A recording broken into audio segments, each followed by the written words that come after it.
Friday morning breakfast வந்து sprouted ராகியில் புட்டு பண்ணிவிட்டு லஞ்சுக்கு வந்து மஷ்ரூம் பிரியாணி அண்ட் பன்னீர் கொடுத்துட்டேன் குழந்தைக்கு. ஸோ டின்னர் வந்து கொஞ்சம் தோசை, தேங்காய் சட்னி, அதுக்கப்புறமா பொடி. ஸோ ஃபஸ்ட்டு மார்னிங் எழுந்தோடனே ஸ்ப்ரவுட்டட் ராகி மாவில் வந்து கொஞ்சம் சால்ட் சேர்த்துட்டு தண்ணியை வந்து கொஞ்சம் கொஞ்சமாக நம்ம தெளித்து பிசையணும். ஸோ இந்த மாதிரி தெளித்து பிசையும் போது தண்ணி வந்து ரொம்ப வந்து அப்படியே டவ் மாதிரி ஃபார்ம் ஆகாமல் உங்களுக்கு நல்லா உதிரி உதிரியாக மாவு வரும். ஸோ இதை பிசைஞ்சு ரெடி பண்ணிவிட்டு நம்ம மூடி வச்சுட்டேன் நான். ஸோ அதுக்கப்புறம் மஷ்ரூம் பிரியாணிக்கு தான் ரெடி பண்ணேன். மஷ்ரூம் பிரியாணிக்கு வந்து ஒரே ஒரு மீடியம் சைஸ் வெங்காயம், ஒரு தக்காளி எடுத்திருக்கேன்.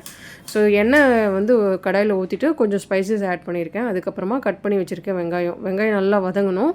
ஸோ அதுக்குள்ளே மஷ்ரூம் வந்து நான் க்ளீன் பண்ணிட்டேன். கீழே இருக்க ஸ்டெம்மும் தோலையும் நான் எடுத்துருவேன். தோல் டர்ட்டியாக தான் எடுத்துருங்க, அப்படி இல்லாட்டி நீங்கள் அப்படியே யூஸ் பண்ணிக்கலாம். ஸோ அதுக்கப்புறமா இந்த வெங்காயம் நல்லா வதங்கினதுக்கப்புறமா நெக்ஸ்ட்டு வந்து இஞ்சி பூண்டு விழுது ஆட் பண்ணோம். இஞ்சி பூண்டு நான் 1.5 ஸ்பூன் சேர்த்துருக்கேன்.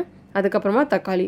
இந்த தக்காளி நல்லா மசிஞ்சதுக்கப்புறமா மசாலா நான் வந்து வெறும் மஞ்சத்தூள், வீட்டில் அரைச்ச குழம்புத்தூள் சேர்த்துருக்கேன். அப்புறமா கரம் மசாலா இது எல்லாத்தையும் மிக்ஸ் பண்ணிவிட்டு மஷ்ரூம் சேர்த்துட்டேன். ஏன்னா மஷ்ரூம் வந்து கொஞ்சம் தண்ணி வரும். ஸோ லைட்டாக அது வந்து மூடி போட்டு வச்சிட்டோன்னா எக்ஸ்ட்ரா வாட்டர்லாம் வந்தோடனே அதுக்கப்புறமா நான் ரைஸ் ஆட் பண்ணிவிட்டு எவ்வளோ தண்ணி தேவையோ ஆட் பண்ணிப்பேன். ஸோ அப்போ தண்ணி வந்து உங்களுக்கு எக்ஸ்ட்ரா ஆகிடாது.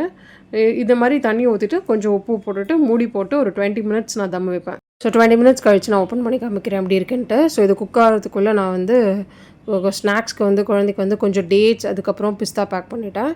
நெக்ஸ்ட்டு வந்து புட்டுக்கு தான் ரெடி பண்ணேன். புட்டுக்கு வந்து கொஞ்சம் ஏலக்காவை நல்லா தட்டிட்டு இந்த மாவோடு சேர்த்து மிக்ஸ் பண்ணிவிட்டு இந்த மாதிரி ஒரு துணியை வந்து ஈரமாக எடுத்துக்கிட்டேன். அப்போ தான் மாவு நல்லா குக் ஆகும். ஸோ இந்த மாதிரி துணியை நல்லா ஈரம் பண்ணிவிட்டு இட்லி பிளேட்டில் வச்சுட்டு மாவை கொட்டிட்டு நல்லா மூடிட்டு ஈர துணியை வச்சு மூட போதே உங்களுக்கு நல்லா அந்த ஸ்டீமில் குக் ஆகும். அதுக்கப்புறமா மூடி போட்டு ஒரு 20 மினிட்ஸ் குக் பண்ணணும். ஸோ அது குக் ஆகிடுச்சுன்னா உங்களுக்கு புட்டு ரெடி ஆகிடும். ஸோ இது வந்து கரெக்டாக நான் 20 மினிட்ஸ் கழிச்சு இந்த மஷ்ரூம் பிரியாணி ஆஃப் பண்ணிவிட்டேன். ஸோ ஒரு வாட்டி மிக்ஸ் பண்ணிவிட்டு இதில் கொத்தமல்லி மட்டும் சேர்த்துட்டு வச்சுட்டேன். உங்களுக்கு வேணும்னா புதினா, கொத்தமல்லி ரெண்டுமே ஆட் பண்ணிக்கலாம். தொட்டுக்க வந்து நான் குழந்தைக்கு வந்து பன்னீர் தான் கொடுத்துருந்தேன். ஸோ பன்னீர் வந்து அவளுக்கு அப்படியே சாப்பிட ரொம்ப பிடிக்கும். இதில் கொஞ்சோண்டு வந்து நான் உப்பு, அதுக்கப்புறமா காஷ்மீரி சில்லி தூள் சேர்த்துருக்கேன். அப்புறம் மஞ்சத்தூள், வீட்டில் அரைச்ச சீரகத்தூள், அதுக்கப்புறமா கரம் மசாலா. ஒரு வாட்டி இது எல்லாத்தையும் மிக்ஸ் பண்ணிவிட்டு ஒரு பேனில் பட்டர் சேர்த்துட்டு இதை வந்து லைட்டாக ஃப்ரை பண்ணிட்டேன்.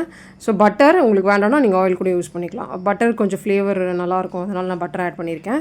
ஸோ அதே மாதிரி புட்டும் ரெடி ஆகிடுச்சு. பாருங்கள் நல்லா குக்காக இருக்குது, கொஞ்சம் கூட அந்த மாவே இருக்காது. ஸோ இதில் வந்து நான் வந்து கொஞ்சோண்டு கீ, அதுக்கப்புறமா தேங்காய், ஸோ இது எல்லாத்தையும் மிக்ஸ் பண்ணிட்டோன்னா புட்டு ரெடி.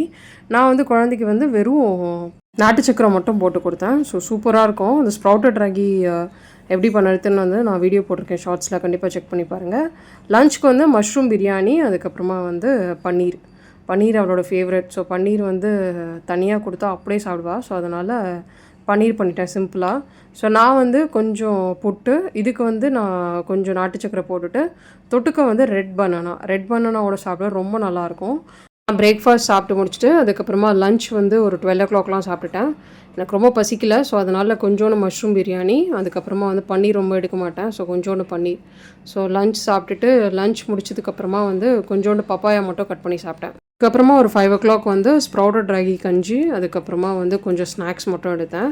ஸோ இந்த ஸ்ப்ரவுட்டட் ராகி வந்து கஞ்சி இன்னும் ரொம்ப நல்லாயிருக்கும். புட்டு நிறைய செய்யலாம். ஸோ எப்போனாச்சும் டீ காஃபி குடிக்கணும் போல் இருக்குன்னா நான் அந்த ஸ்ப்ரவுட்டட் ராகி கஞ்சி தான் குடிப்பேன். ஸோ நைட் டின்னர் வந்து தோசை, அதுக்கப்புறம் தேங்காய் சட்னி, தேங்காய், பச்சை மிளகா, பூண்டு மட்டும் வச்சு அரைச்சிட்டு கொஞ்சோண்டு பொடி.